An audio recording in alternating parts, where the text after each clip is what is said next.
Just ahead, the effort to get vaccinated, why the church is helping to spread the word. We'll go inside the classroom as a national study shows how Chicago's Catholic schools are keeping students on track during the pandemic. And too many people are going hungry. We'll visit a food pantry where Catholics are working to meet that need.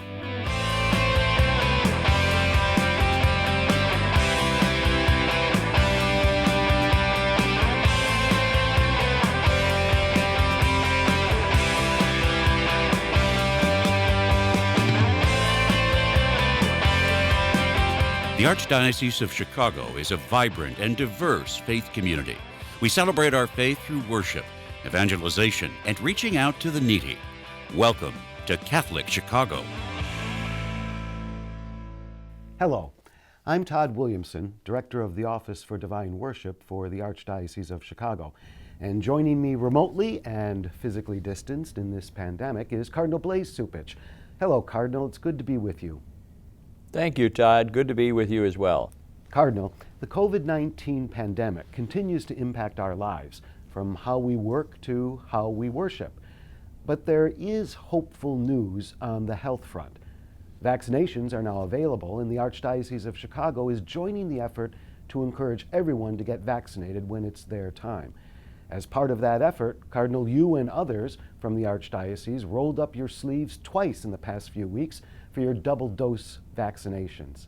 Cardinal, we all saw you get your vaccination. How was it? Was there, I'm assuming, no effects or anything?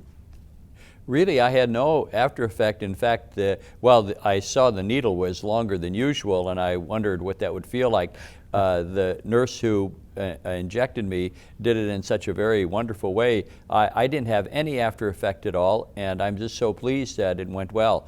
And that's why we want to encourage also everyone to get vaccinated when their time comes, and it is a way in which we can break the back of this infection. But you also note that it's a way that we show our love, our Christian love for others, right?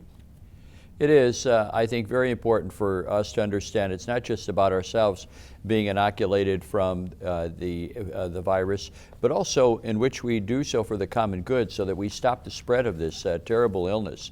I think that we have to really give thought to how this pandemic has impacted our understanding of each other and the common good.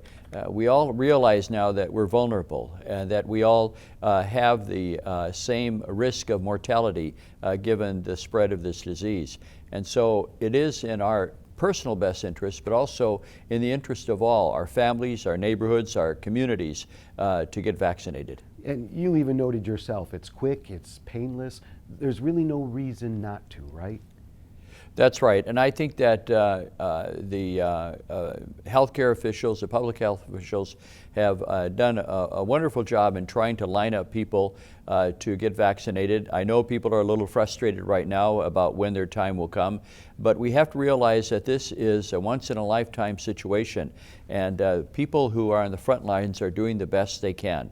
So my hope would be that everyone would be patient and that we will stick together in this moment. The only way we're going to get out of this, as the Holy Father says, is if we do it together. Exactly, as a community. Cardinal, as part of the Archdiocese's work toward renewal, it was announced that 43 parishes will be consolidating into 23 parishes. This means a new coming together, not just physically, but spiritually as part of the Renew My Church effort. A considerable amount of thought does go into these decisions, doesn't it, Cardinal? Well, it's not only a lot of thought, it's a lot of consultation and working together. We've, especially in this moment of the pandemic, looked for ways in which we can keep in touch with communities through virtual sessions, consultations that in fact are very frank with people about the situation that they're facing, but also the dream that we have of moving forward to be able to put the emphasis on the mission of Christ. We have to make sure that we build communities in the future that really draw others into the church, especially the next generation. And so it's important for people to come together and look for a way in which we can do that. But I think it's not just a thought in terms of plan. We do on-the-ground consultation with a lot of people in the parishes, and it goes through various stages of consultation with people around the Archdiocese as well as here at the Quigley Center. You know, I use the word decision. It would probably be more appropriate to say discernment, right? Because that's really a huge part of this process. Well, it is. It's looking at where the Lord is calling us given the circumstances that we face. We have to make sure that we're honest with people about the situation, that we can't go on the way we have before. Many times we're using our resources just for maintenance and not mission. We have to turn that around. We have to make sure that the mission comes first. Otherwise, in a year or two or a couple of years from now, some of the parishes that are really using just their own resources to keep afloat will run out of those resources, and then we'll be in a very difficult position. Cardinal, Renew My Church is also a call for spiritual revitalization, with a focus to find ways to breathe new life into our methods of sharing the gospel. Here are two experiences of Chicago Catholics working on renewal. Let's take a look. My name is Sunny. I'm 32 years old. My parents were refugees. They escaped Vietnam by boat. People cared about us simply because we were human. I am a beneficiary and I am a testament to the goodwill that I think Jesus wants us all to show to others. And moving to Chicago, I found a community of young adults with the new young adult engagement team that was established that really helped me recenter what faith is supposed to be about, building my relationship with Christ. I'm very excited by this shift with Renew My Church in looking outward as opposed to looking inward. This church is a place for everyone, not just everyone who looks like you or looks like me or sounds like me, none of that. That radical inclusivity is what Jesus was about. He wanted to reach every person out there. I'm excited to live in a place where the church recognizes that it's not reaching young adults the way it wants to be, and beyond that is actively trying to engage with young adults. I love the way we as Catholics evangelize. We evangelize, it's a difficult time, and so I think a lot of people can feel shaken, but really fundamentally, I don't feel shaken. And I think when folks see that and they ask me about it or they wonder about it, that is the evangelizing work that we're supposed to be doing. To me, one of the beautiful, awesome things about the church is it's over 1 billion people strong. So to think about what we as a church, a body of Christ can accomplish and can do for this world, combined with 1 billion plus people, to me that is so motivating.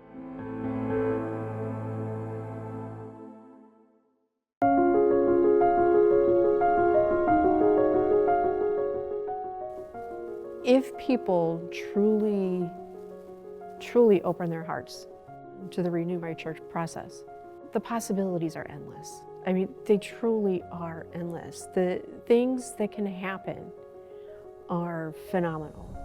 Hearts could be changed, people could come to Jesus. It's the possibility of what the church can become. There have been some times when I thought that I was just going through the motions. A lot of us, and me for a long time, thought that the sacraments were just a checkbox.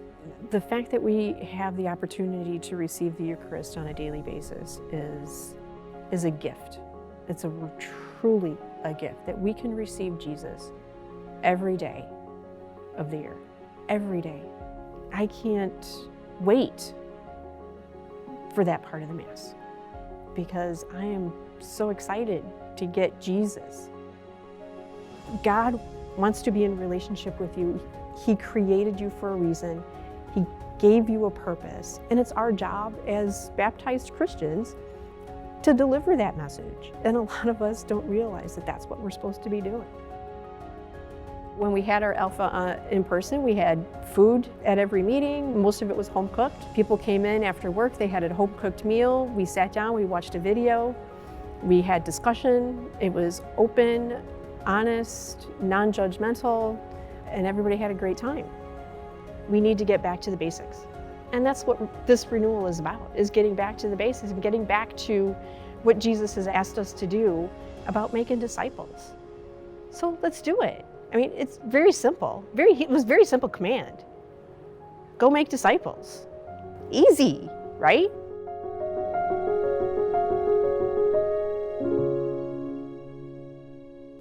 Cardinal, both of those women, they spoke about renewal. They spoke about spirituality, not just change in their parish and in their parish structures.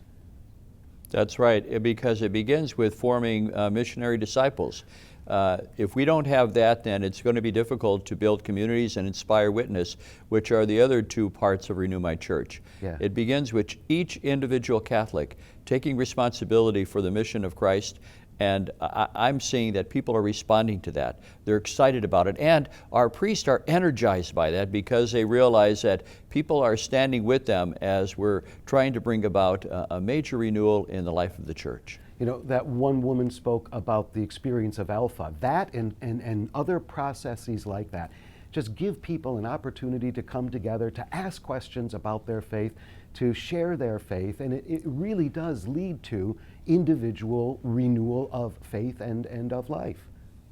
Well, what it does is it redefines a person's life. Yeah. That they understand themselves as being sent into the world by Christ to, in fact, bring others to salvation. And that is a responsibility that we have. Parents have it in terms of their children, but also all of us as members of a community need to understand that we take responsibility for each other and for those who many times live on the margins who don't know Christ. So I think it's helping people redefine their lives. And it builds the community. Thank you. Thanks for that. Cardinal, for 43 years, the Archdiocese of Chicago and the Office for Catholic Schools have honored African American culture with an annual prayer breakfast in February. This year, however, the event is online and it's spread out over 4 Fridays. Students and clergy participated by recording their virtual reflections. The readings centered not only on African American heritage, but also the call for social justice.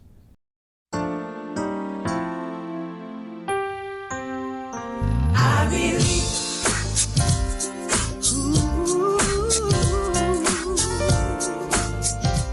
Justice in the world begins with the proclamation of a call. We are called to action on behalf of justice, preaching the gospel of peace and justice, because God's own righteousness demands, in response, our justice towards all in need. Love of neighbor and justice cannot be separated. Love implies the absolute demand for justice, the recognition of dignity and the rights of one's neighbor. Whoever loves must commit oneself to freeing others from injustice, whether it is economic, social, or political. Well, the folks at St. Thomas are doing an awful lot. Deacon Kurt and his wife Jennifer, they're good people, and it's an important effort, isn't it, Cardinal? Well, it is. It's not only important for the African American community to be recognized this way, but also it highlights how much we miss when we do not call on the gifts and appreciate the talents that African American Catholics have for the life of the Church. We really need to make sure that we celebrate their own culture for their good as well as ours. And that is something that I'm proud the Archdiocese has taken the lead over these many decades, and we want to continue to build on that. Yeah, and in recent times, there's an even stronger call for social justice. Exactly. I think that part of the understanding of social justice has to be respecting others, and that's where it really starts. What this event does is it highlights the wonderful contribution that African American Catholics make to society and the life of the Church, and it shows respect. Many times we have inequality and we have racism and social breakdown simply because people do not respect each other. They look at it, a person who's different from themselves and feel that they can be ignored or even, in fact, have decisions made that are biased against them. It is important to show respect for one another. And this annual event, Cardinal, is always so important, so thanks for that. To our viewers, when we come back, meeting the needs of the hungry in this pandemic.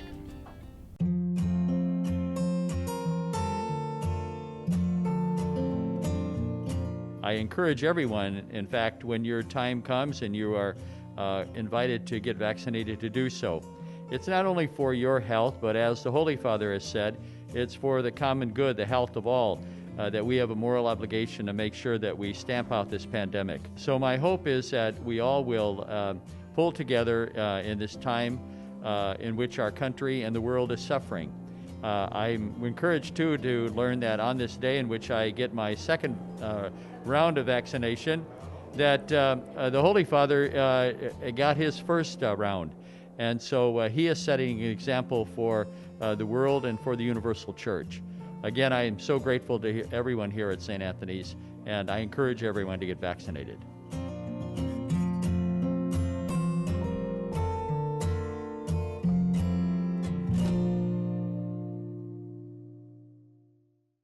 Welcome back. In December of 1870, Pope Blessed Pius IX declared St. Joseph patron of the Universal Church. Last December, 150 years later, Pope Francis declared that the Church throughout the world would observe over the coming months the year of St. Joseph. It's an opportunity to remember and reflect on Joseph and seek his powerful intercession in these challenging times. Father Louis Camelli is sharing his reflection on St. Joseph online. St. Joseph occupies a unique position in the story of our salvation. God called him to be the foster father of Jesus and the husband of the Blessed Virgin Mary. In one sense, he is a bridge person who links the whole Old Testament and its word of promise with the New Testament and the fulfillment of that promise in Jesus Christ. In his decree establishing the year of St. Joseph, which is entitled With a Father's Heart, Pope Francis describes St. Joseph as a father who embodies many powerful dimensions. As Pope Francis describes him, he is a beloved father, a tender and loving father, an obedient father, an accepting father, a creatively courageous father, a working father, and a father in the shadows. These elements of Joseph's fatherhood are embedded in sacred scripture. They can also become a template for fathers today as they try to live out their vocation. Cardinal, there's much we can take away from St. Joseph's story, isn't there? Really, there is. He's the quiet man in the background who does so much to make sure that his family is kept safe, and also is an individual who, as Pope Francis has said, cared about his family so much that he even dreamed about them. All of his dreams were filled about his family and what needed to be done in order to keep them safe and secure. So I think that it's important for us to honor him in the life of the Church. He is in the background in so many ways, and yet his intercession is so very important. But it also, I think, highlights how there are many people in our lives who are like St. Joseph, men and women who, in the background, each and every day, allow our lives to function, and sometimes we don't say thanks to them. Maybe that's a parent or a policeman, a person who works in healthcare, those who maintain our streets as we're having snow in these days in the cold, or people who are out there every day making sure that we're safe with streets that are in fact cleared from the snow. A lot of people are like St. Joseph, and I think in honoring him, we keep that in mind, and maybe next time to say thanks to them. You know, Cardinal, what you're talking about is exactly what the Pope wrote about when he proclaimed the year, right? He talked about St. Joseph in different roles: father, protector, and all of the things that you just touched on. Right, exactly. I think that he is a symbol of so many people, again, who so often go unrecognized, who are in the background doing the essential things that we need each and every day. And I think that it's important for us to reflect on that, because we do take things for granted. especially in a developed country like ours with a developed democracy. There are people every day who are out there protecting us and making sure things work in society. And it's good to stop for a moment and take note of that and say thanks to them. Cardinal, switching topics here, it is an alarming and unfortunate repercussion of the pandemic and its impact on the economy. In 1 in 8 Americans, about 26 million people, report not having enough food to eat in the past week. Chicago Catholics have been stepping up to meet that need at a number of the Archdiocese's food pantries. They're donating time, food, funds to help the hungry. A visit to the St. Columbanus Food Pantry on the South Side shows how it's making a difference. We are at the St. Columbanus Food Pantry. During the pandemic, the number of people that we've been serving at the food pantry has been increased. I think we've seen numbers rise as much as 25 to 50%. People who probably never imagined that they would need to go to a food pantry. Families in our neighborhood who have lost their jobs, or grandparents who are struggling to make sure they're meeting needs for their family. This church has been like a help in need. When I don't have, they have, and they do it with loving and care. They not only feed you food, but they feed you spiritually. As busy as we are, financially we do struggle, and so the Annual Catholic Appeal helps us make sure ministries like our food pantry continues. Without that spiritual and the food, I don't know where I'd be. Cardinal, aside from what St. Columbanus is doing, such an important effort, Father Matt even talked about how the food pantry benefits from the Annual Catholic Appeal. I think that's important for our people to know. Yes, in fact, it allows us to support those parishes that otherwise wouldn't be able to carry on these wonderful ministries. That is part of the essential work that we do through the Annual Catholic Appeal. I think it's also important to keep in mind that the need has increased dramatically in these times. And you gave that percentage of the people who have food deprivation, where we are not providing enough nutrition for people, and a large majority of those people are children. It is a high percentage of those who go hungry every night who are under the age of 10 in our country and in our environment here.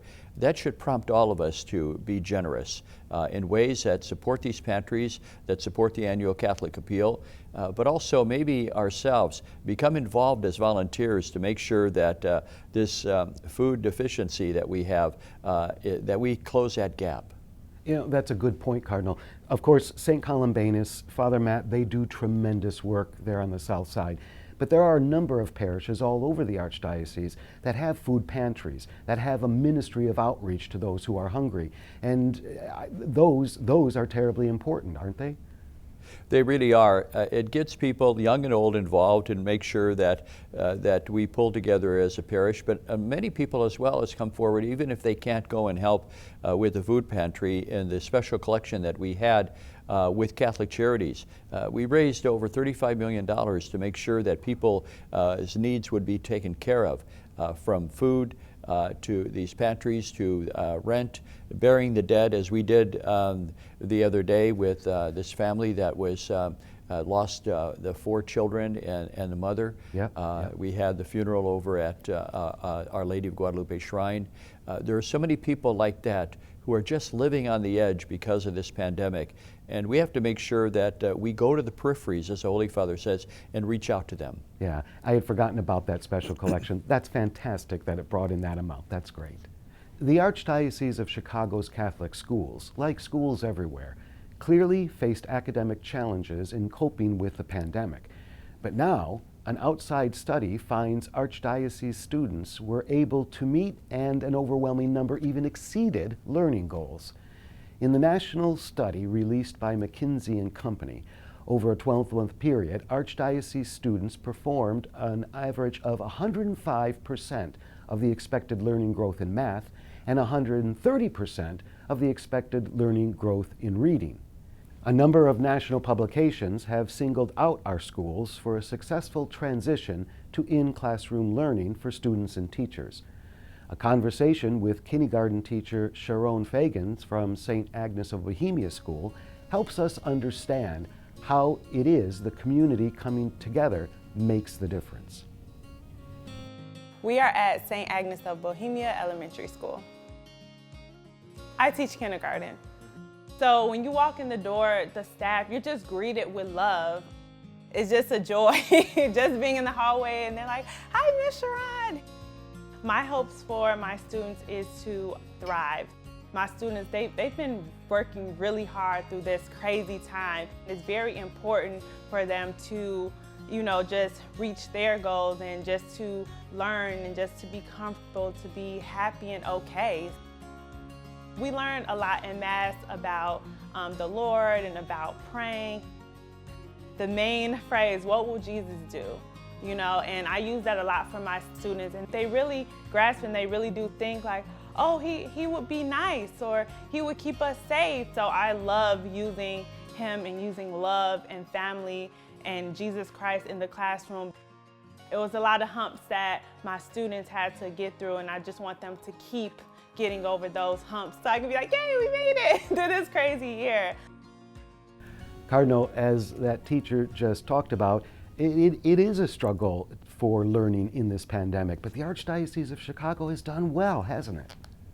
Well, we have, and I think the in-class learning has been a significant part of that. Learning takes place in a community social environment where there is peer learning, where young people come together and challenge each other. So that has been a very important part. But the other thing is that we have had traditionally high scores in our schools. The dedication of our teachers is something that everyone should admire. They really do a fantastic job, and they're part of that success as well, and the reason why we should do everything possible to support all of our schools. The other thing that these results show is that particularly in areas where there's high poverty, where maybe some of the children have real challenges in terms of learning, we're educating that population and helping them come to learn better learning skills for the future.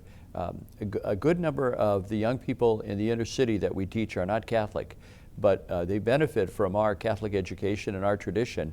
And we do it not because they're Catholic, but because we're Catholic. Yeah. And that in-person is so important for them when oftentimes students might not have access to internet and to virtual learning. That's why the in-person is so important, right? Well, that's part of it as well. And I think that the important part here is that we educate the whole person. We have an integrated approach to education. We want to make sure that they grow in their social skills, not only in their book learning and development of their mind, but physically, morally, spiritually. Those components are very important as we put together our own curriculum so that we educate the whole student. Yeah. Cardinal, it's almost time to go, but before we do, we want to say thank you to our broadcast partners who are airing our Sunday Masses. ABC 7 televises the English language Mass that you celebrate at 9:30 on Sunday morning. Univision carries our Spanish Mass at 10 a.m. and Polvision airs our Polish Mass every Sunday at 9 a.m. and 3 p.m. Cardinal, thank you again for being with us. It's always good to be with you and to talk with you. Thank you very much. And again, I want to encourage everyone to make sure that you wear your mask. There you go. There you go. And to our viewers, thank you for watching. We'll see you next time on Catholic Chicago. We invite you to watch segments of Catholic Chicago and hundreds of additional Catholic videos at youtube.com/Catholic Chicago. Like us on Facebook. Follow us on Twitter.